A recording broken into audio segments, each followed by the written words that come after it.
구약성경 출애굽기 20장 1절부터 5절 첫 문장까지를 봉독합니다.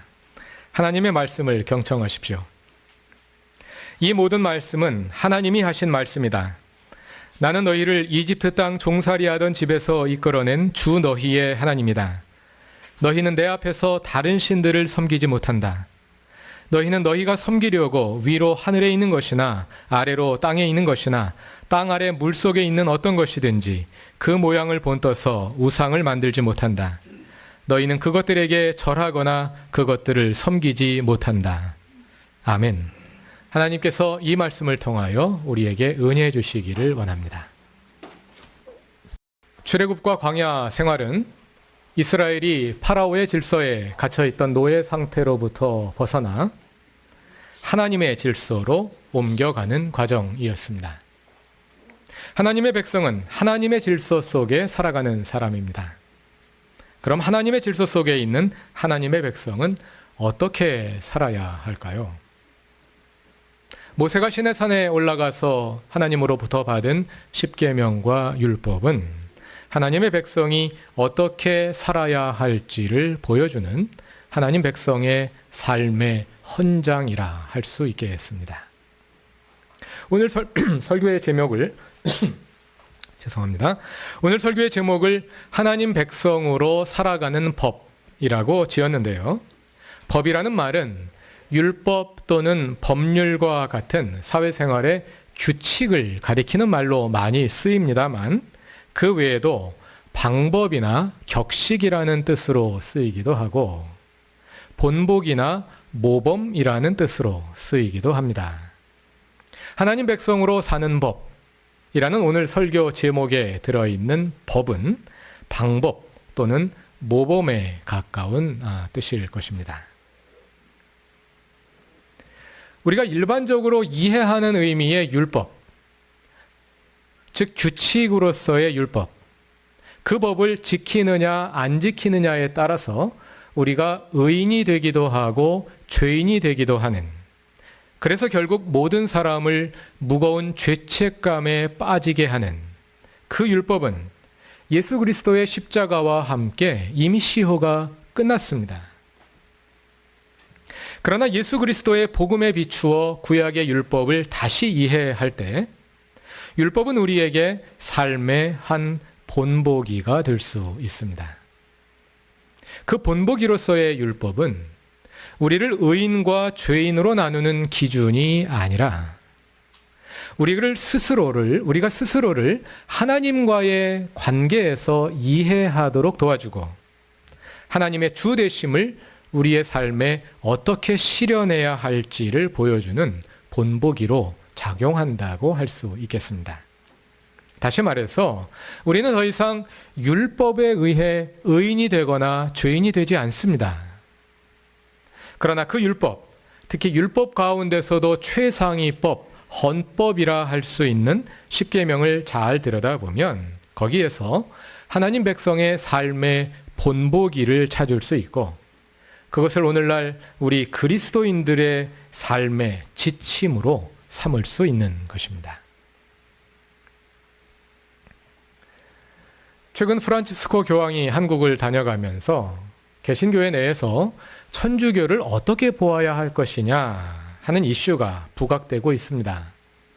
지지난주에 열렸던 각 교단 총회에서도 이 문제가 중요한 안건으로 다루어졌습니다. 개신교와 천주교는 우리의 구원이 궁극적으로는 오직 예수 그리스도를 통해서 온다고 믿는 점에서 공통점을 가지고 있지만 다른 점들도 많이 있습니다. 그중 하나가 십계명입니다. 우리가 사용하는 십계명의 제1계명은 하나님 외에 다른 신을 섬기지 말라는 것이고요. 제2계명은 우상을 만들어 섬기지 말라는 것이죠. 그런데 천주교가 사용하는 십계명에는 우상을 섬기지 말라는 내용이 빠져 있습니다. 그래서 개신교인들 가운데서는 천주교가 마리아 숭배를 정당화하기 위해서 우상 숭배 금지의 계명을 의도적으로 빼버렸다고 주장하는 분들이 있습니다. 오늘은 그래서 십계명의 내용으로 들어가기 전에 개신교의 십계명과 천주교의 십계명이 왜 다른지, 어떻게 다른지 그에 대해서 잠깐 설명을 드리려고 합니다. 크게 모아서 십계명을 분류하는 방법이 세 가지가 있습니다.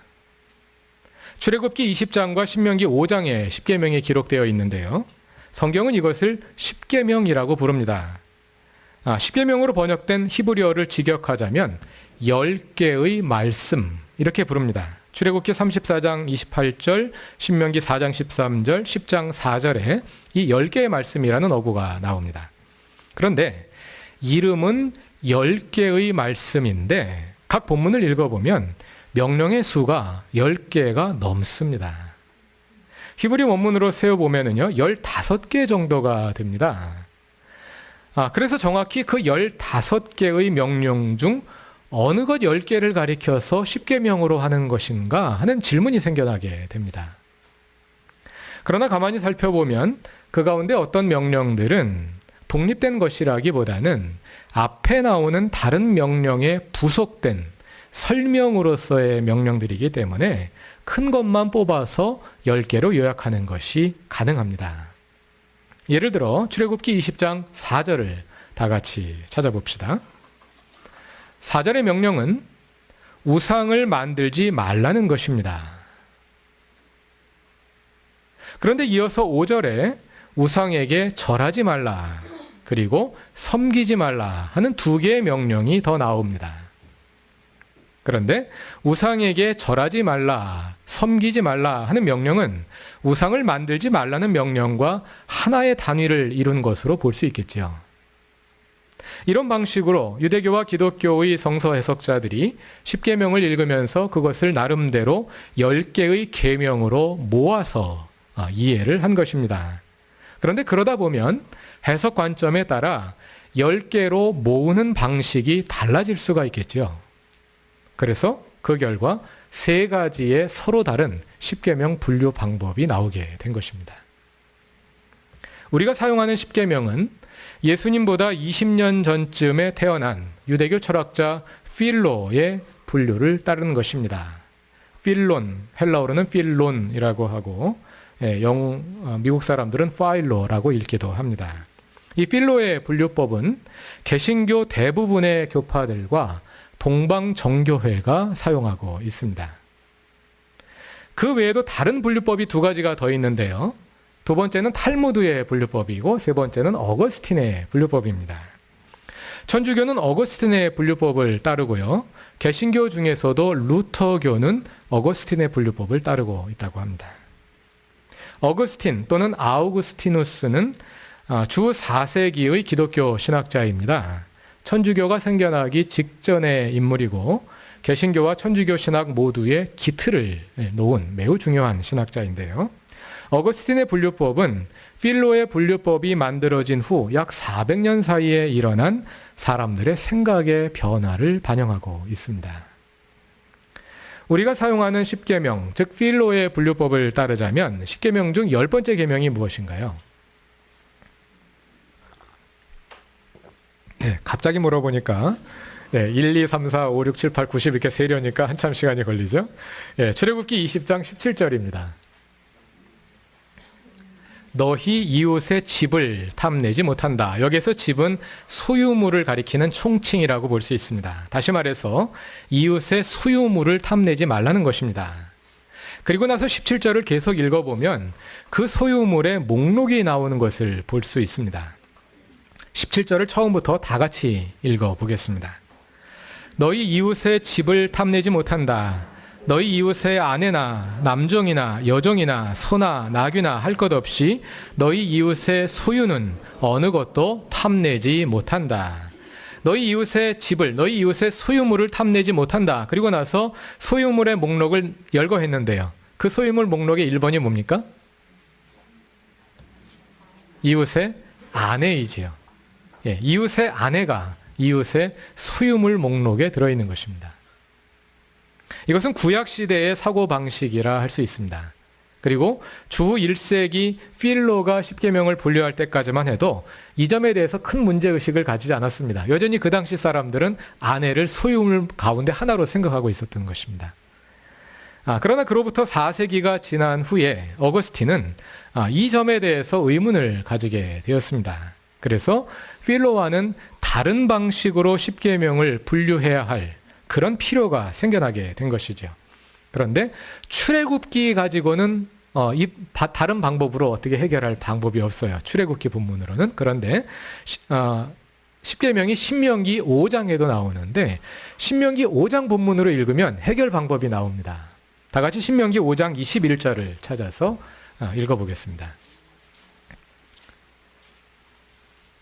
신명기 5장 21절입니다.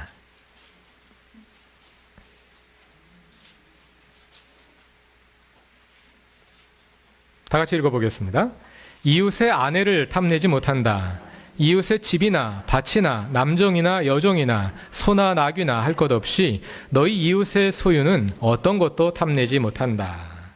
가만히 읽어보시면 21절이 두 문장으로 나뉘어 있는 것을 보실 겁니다. 그렇죠? 첫 번째 문장은 이웃의 아내를 탐내지 못한다. 그리고 두 번째 문장은 이웃의 소유물을 탐내지 못한다. 이렇게 이웃의 아내를 탐내지 말라는 명령과 이웃의 소유물을 탐내지 말라는 명령이 두 개의 별개의 명령으로 나뉘어 있죠. 그래서 어거스틴은 신명기 말씀을 따라서 마지막 계명을 둘로 나눈 것입니다. 우리가 사용하는 필로의 분류법에서 10번째 계명은 이웃의 소유를 탐내지 못한다인데요. 어거스틴의 분류에서는 제9계명이 이웃의 아내를 탐내지 못한다. 그리고 제10계명이 이웃의 소유를 탐내지 못한다. 이렇게 둘로 나눈 것입니다. 그런데 10번째 계명을 둘로 나눠놓고 나니까 계명의 수가 11개가 돼버리지 않습니까? 그래서 그것을 10개로 줄이기 위해서 어거스틴은 필로의 제1계명과 제2계명을 하나로 합쳐서 제1계명으로 만든 것입니다. 우리가 사용하는 제2계명은 우상을 만들어 섬기지 말라는 것인데요. 그것을 제1계명인 다른 신을 섬기지 말라는 계명에 부속된 것으로 이해한 것입니다. 그러니까 천주교의 10계명에도 우상을 만들지 말라, 절하고 섬기지 말라는 말씀이 그대로 들어 있습니다. 그런데 그것이 독립적인 항목으로 되어 있지 않고 이것은 다른 신을 섬기지 말라는 계명을 설명하는 내용으로 이해해서 다른 신을 섬기지 말라, 우상을 섬기지 말라 이렇게 함께 나열되어 있는 것입니다. 그것이 천주교가 사용하는 어거스틴의 십계명 분류법입니다. 그러니까 1계명과 2계명을 합쳐놓았다 그래서 우상숭배를 정당화하려 한 것이 아니라는 것을 우리가 이해할 수 있는데요. 그것은 탈무드의 십계명을 보면 더 잘 이해할 수 있습니다. 탈무드의 십계명도 어거스틴처럼 제1계명과 제2계명을 하나로 합쳐놓았습니다. 우상숭배를 경계하는 것으로 말하자면 유대교가 개신교보다 훨씬 못하지 않습니다. 더하면 더하지 우리보다 못하지 않습니다. 그런데 유대교의 10계명에도 제1계명과 제2계명이 하나로 합쳐져 있는 것입니다. 그럼 탈무드는 어떤 계명을 둘로 나누어서 10개로 만들었을까요? 탈무드는 필로나 어거스틴과는 다른 방법으로 10계명을 분류했는데요. 그것은 출애굽기 20장 2절을 제1계명으로 간주한 것입니다. 다 같이 출애굽기 20장 2절을 읽어보겠습니다. 나는 너희를 이집트 땅 종살이 하던 집에서 이끌어낸 주 너희의 하나님이다. 이것이 유대교 탈무드에는 제1계명으로 되어 있습니다. 필로와 어거스틴은 이 구절을 10계명의 전문으로 보았습니다. 우리 헌법에도 전문이 있죠. 대한민국은 유구한 역사와 전통 이런 식으로 나가는 것 같은데요. 전문이 있습니다. 그 헌법의 정신과 재정 배경과 목적 이런 것들이 이제 전문에 담겨 있지 않습니까? 필로와 어거스틴은 이 출애굽기 20장 2절을 10계명의 전문으로 보았습니다. 그런데 탈무드는 이것을 전문으로 구별하지 않고 10개의 말씀 중 첫 번째 말씀으로 간주하는 것입니다. 10개의 명령이라고 되어 있지 않고요. 직역하면 10개의 말씀이라고 구약 성경에 나오거든요. 그러니까 이것이 첫 번째 말씀이다. 이렇게 유대교는 이해하는 것입니다.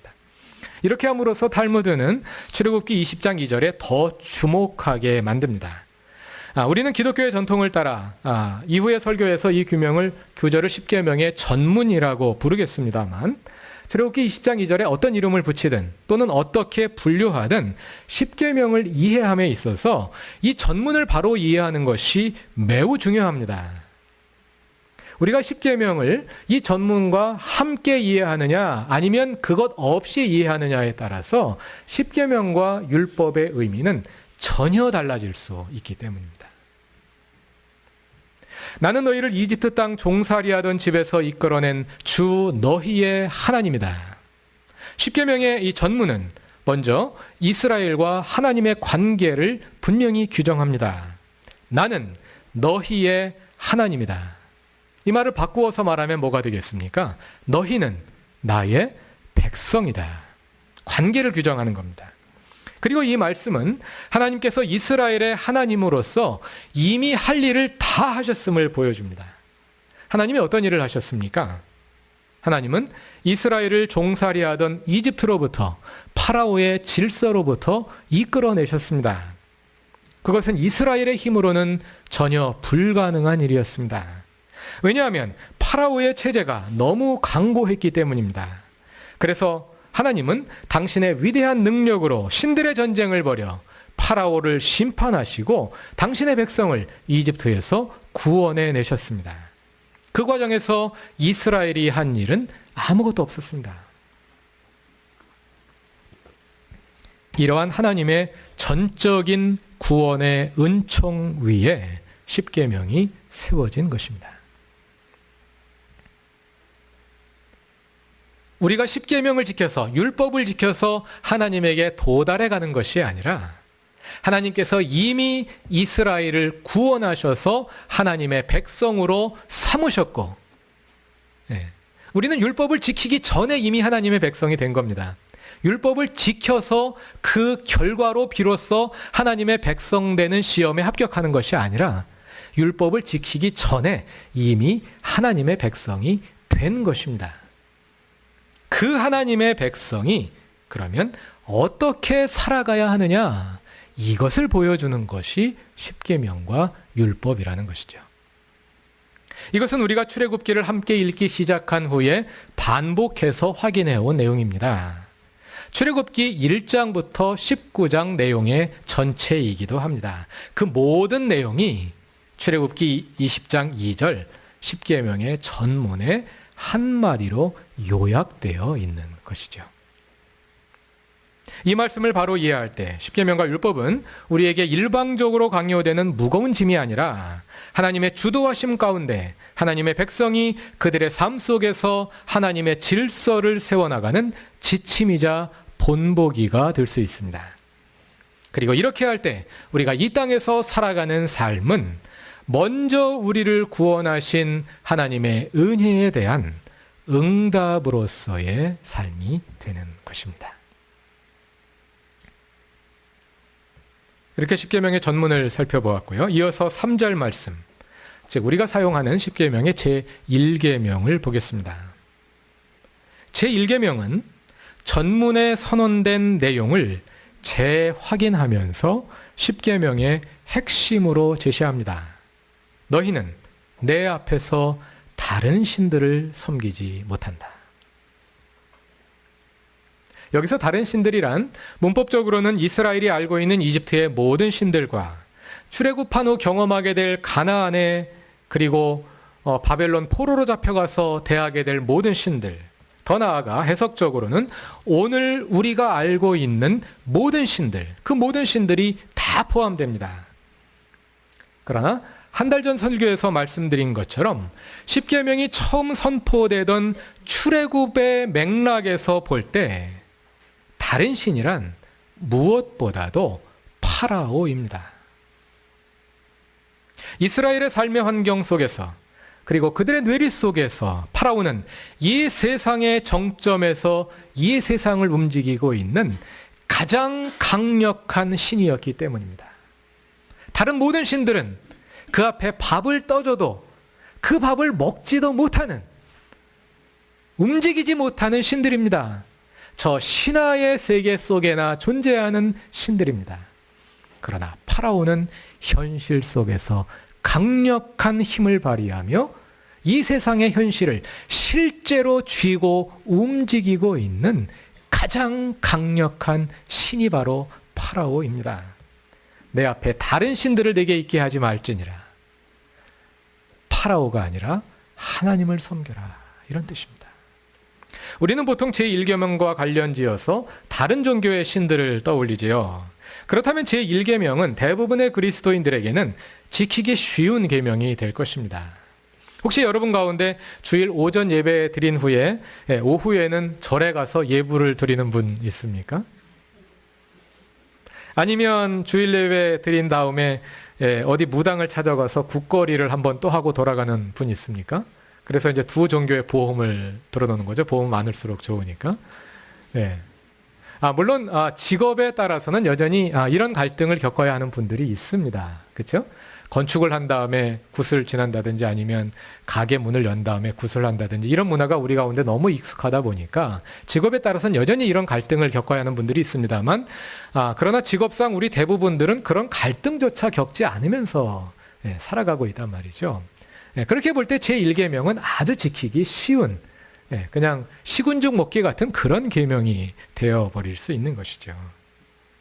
그러나 제1계명이 말하는 다른 신이란 다른 종교의 신들뿐만 아니라 사실은 그거보다 더 중요한 것이 우리가 속해서 살아가고 있는 파라오의 질서, 그리고 그 질서의 정점에 있는 매우 현실적이면서도 동시에 영적인 그런 존재를 가리키는 것입니다. 그래서 제1계명은 교회에서뿐 아니라 종교의 영역에서뿐 아니라 현실 속에서 일상 속에서 실천되어야 하는 말씀입니다. 그런 점에서 10계명 중 제1계명은 가장 지키기 어려운 계명이라 할 수 있겠습니다. 그리고 사실은 모든 계명이 제1계명 안에 다 들어있다고 말할 수 있습니다. 이후에 따라 나오는 9개의 계명들 그리고 그 이후에 나오는 모든 율법들이 사실은 제1계명, 오직 우리가 하나님만을 하나님으로 섬긴다는 그 신앙을 구체적으로 표현하는 행위들이기 때문입니다. 우리가 살인하지 않고 간음하지 않고 도둑질하지 않고 모든 율법을 다 지킨다고 하더라도 우리가 여전히 파라오의 질서 안에 머물러 있다면, 우리가 여전히 제1계명을 어기고 있다면 그 나머지 것은 아무것도 아닙니다. 하나님 외에 다른 신을 섬기지 말라는 말씀은 이스라엘이 파라오의 노예가 아니라 하나님의 백성이라는 선언이며, 이제는 더 이상 파라오의 질서에 갇혀 있지 말고 하나님의 백성답게 살라는 촉구입니다.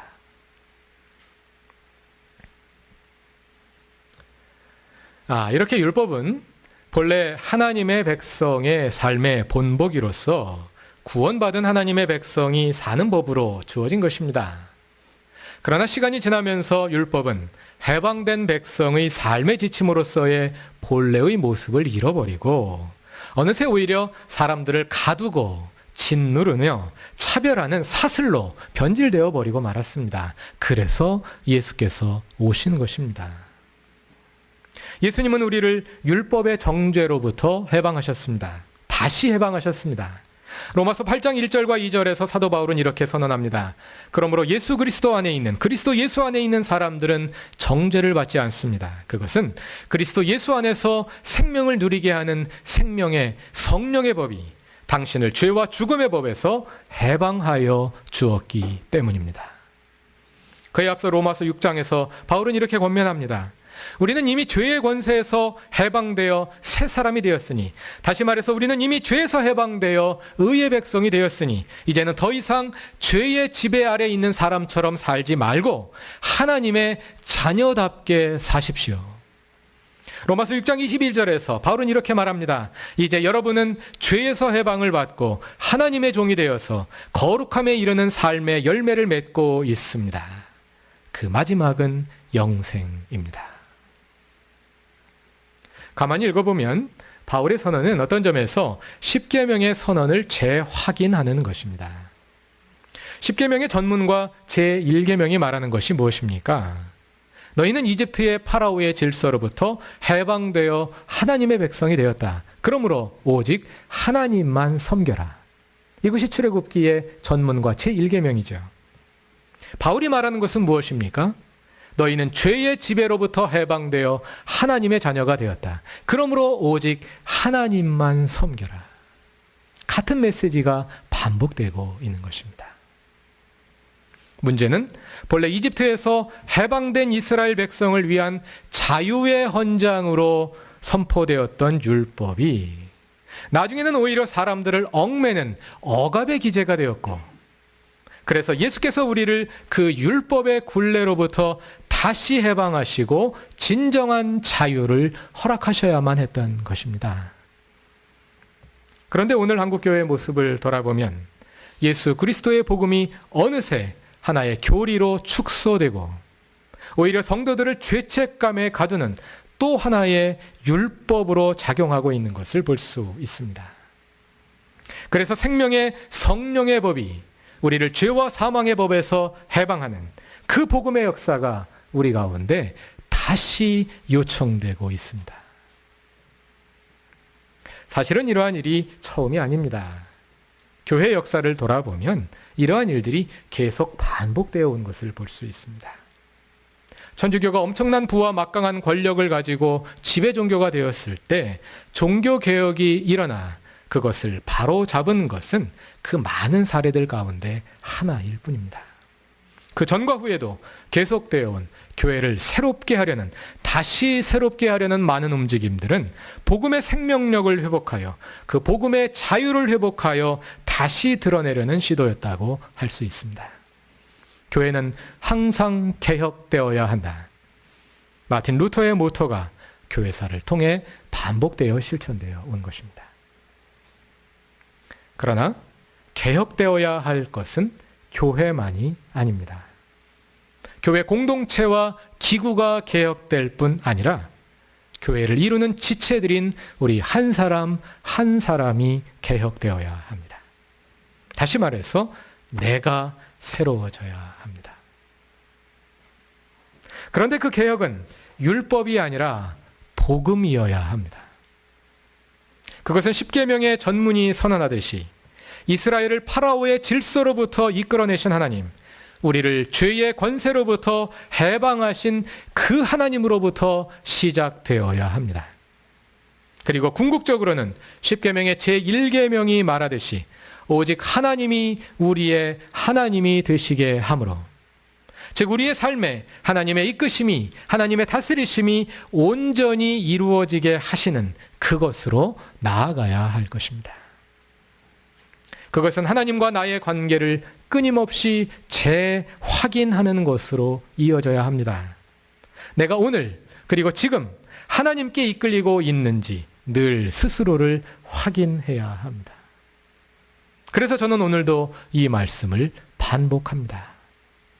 그렇다기 교회 교우 여러분, 여러분은 지금 누구에게 이끌리고 있습니까? 무엇이 여러분을 이끌어가고 있습니까? 오직 하나님께 이끌리는 사람이 됩시다. 그러한 우리의 삶에서 십계명의 전문과 제1계명은 하나님의 백성이 사는 법을 가르쳐주는 본보기가 될 것입니다. 우리를 파라오의 질서로부터 이끌어내신 하나님, 그 하나님이 우리의 삶의 근거이자 능력이 되기를 바랍니다. 그리고 오직 하나님만이 우리의 하나님이 되시게 하는 그 믿음이 우리의 삶의 목표이자 길이 되기를 바랍니다. 그 삶이 진정 복될 것입니다. 오직 하나님께 이끌려 살아가는 모든 교우들의 삶이 행복하고 평안하시기를 바랍니다. 다 같이 기도드리겠습니다. 우리를 구원하신 하나님, 구원받은 백성답게 오직 하나님을 섬기며 살기 원합니다. 여전히 옛사람의 습관을 버리지 못하여 파라오의 질서를 그리워하고 또 여전히 파라오의 질서에서 잘 되기를 추구하며 살아가고 있는 우리의 어리석음을 불쌍히 여기옵소서. 하나님의 백성으로 사는 법을 분명히 익히게 하시고 그리스도인으로서 분명한 삶의 목표를 가지고 우리를 구원하신 하나님의 능력으로 살아가게 하옵소서. 예수님의 이름으로 기도드립니다. 아멘.